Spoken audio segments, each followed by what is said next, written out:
Alright, so magbibigay na naman po tayo ng panibagong example about inverse Laplace transform.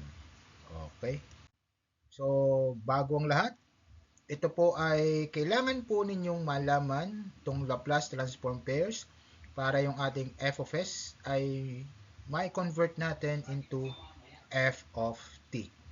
Okay, so napakahalaga po nitong table na to at ito po ang ating gagamitin.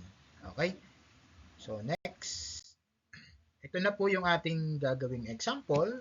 Find the inverse Laplace transform of f of s equals 9 all over s plus 1 squared times s squared plus 2s plus 10. So, makikita nyo po, meron tayong s plus 1 squared. So, repeated roots. And meron tayong complex. Okay? Imaginary. Okay, so isulat na po natin yung kanyang uh, partial fraction. K sub 1 over s plus 1 squared plus k sub 2 over s plus 1 plus k sub 3 s plus k sub 4 all over s squared plus 2s plus 10. Okay, so isolate na natin si k1. So, i-multiply natin yung lahat ng equation natin ng s plus 1 squared. So, k1 is equal to 9 all over s squared plus 2s plus 10 as s is equal to negative 1. So, this will be equal to 9 all over negative 1 times 2, mali, plus 2 times negative 1 plus 10. So, this is equal to 9 over negative 1 squared plus 2 times negative 1 plus 10. So, it is equal to 9 over 9 equal to 1. So, i-write natin dito si K1 para hindi malimutan, equal to 1. K sub 2 tayo. K sub 2, so, kunin natin ang derivative nitong equation na to. 9 over s squared plus 2s plus 10. 9 over s squared plus 2s plus 10. So, magiging equal to, pag dinerivative natin to, negative 9 times 2s plus 2. So, saan galing yung 2s plus 2? Derivative po nitong ilalim. Okay? Tapos, all over s squared plus 2s plus 10 squared. Tapos, let s equal to negative 1 ulit. So, this is equal to negative 9 times 2 times negative 1 plus 2 all over negative 1 squared plus 2 times negative 1 plus 10 squared. So, mapapansin nyo, itong 2 times negative 1 is 2 plus 2 equal to 0. So, 0 times negative 9 is 0. So, 0 na po lahat yan. Rewrite natin si K2 equal to 0. Okay? 0. Pangit ha? Diamond ba? 0. So, yung K3 naman. Para makuha natin yung K3, so, itong buong equation na to ay rewrite natin and then multiply natin ng denominator na s plus 1 squared times s squared plus 2s plus 10. Okay? Gawin na natin. 9 over s plus 1 squared times s squared plus 2s plus 10 equal to K1. Ano yung K1 nga? Equal to K1 is 1. So, substitute na agad natin. 1 over s plus 1 squared plus 0 over s plus 1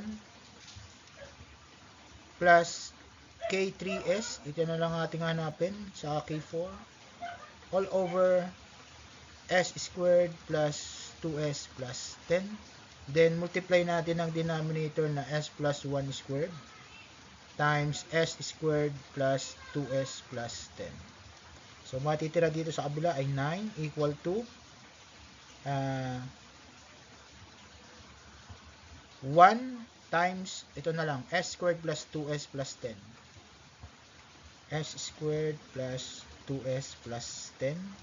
So, ito naman ay 0 na. So, ito na lang ang ating problemahin. Plus K3s plus K4 times s plus 1 squared is s squared plus 2s plus 1. So, ito, ikalat na lang natin to. Itong K3s plus K4 dito.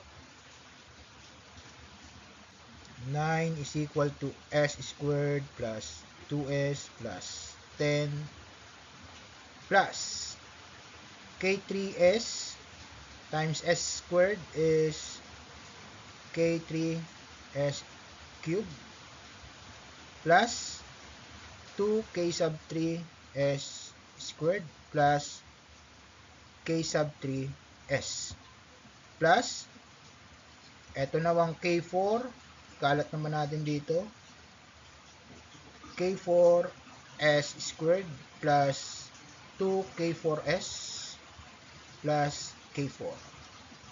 Alright? So, kasunod natin gagawin, magbabalancing coefficients na tayo para makuha natin si K3 and K4. Okay? Magpapahi muna ako at para marami tayong space na pagsusulatan. Hindi na tayo makapag-space.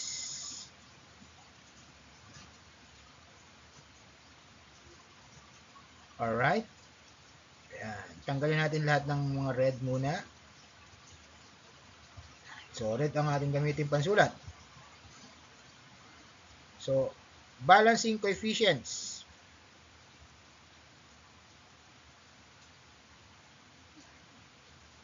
So, at s cube. So, nasan yung mga may s cube? Ito lang. So, wala naman dito sa kabilang s cube. So, ito lang ano. So, 0 is equal to K3s K3. So, nasan pa sulat ba? 0 is equal to K sub 3. So, therefore, K sub 3 ay equal to 0. At s squared. So, kapag s squared, wala rin dito. So, meron tayong ilan? 1, 2, 3. Okay? So, isulat natin. S squared, 0 is equal to 1 plus 2k sub 3 plus k sub 4. Okay? So, mapapansin nyo, itong k sub 3 natin ay equal to 0. So, matitira lang ay k4 equals negative 1. Okay? So, k4 equals negative 1. Alright. So, atin na pong i-rewrite yung ating equation na f of s, and kunin na natin yung kanyang magiging f of t. Parang madali lang. Tingnan natin, parang madali lang yata to kasi puro 0 yung ating K3 at saka K2. Tingnan natin, papahilang tayo ng kaunti. Ayan. So, black naman. So, f of s is equal to K1 is 1 over s plus 1 squared plus K2 is 0 over s plus 1 plus K3 is 0 times s over s squared plus 2s plus 10 plus K4 is negative 1. Okay? So, negative 1 yung ating K4. So, f of s is equal to 1 over s plus 1 squared. 0 na to. So, wala na yan. So, matitira na lang dito yung minus 1 over s squared plus 2s plus 1. So, completing the square plus. So, ang nilagay ko rito ay 1. Bakit 1 lang? Para ma-complete lang yung square na s squared plus 2s. And then, 10. Ito. So, binawasan na natin ng isa. Matitira dito ay 9. Okay. Or, gawin na natin siyang 3 squared. Okay. So, kapag sign ay dapat yung ating numerator dito, dapat yung numerator natin dito ay 3 din. Ano? Kapag kukunin natin yung Laplace transform niya, inverse Laplace transform niya na sign. Okay? So, kailangan maging 3 ito. So, magmumultiply tayo dito ng 3 over 3. Okay? Mag-multiply tayo ng 3 over 3 dyan. So, f of s, nawala yung block, equals 1 over s plus 1 squared minus 1/3. 3 over s plus 1 squared plus 3 squared. Okay, so mapapansin nyo, ito na yung ating omega. So, meron tayong 3 doon. Ano?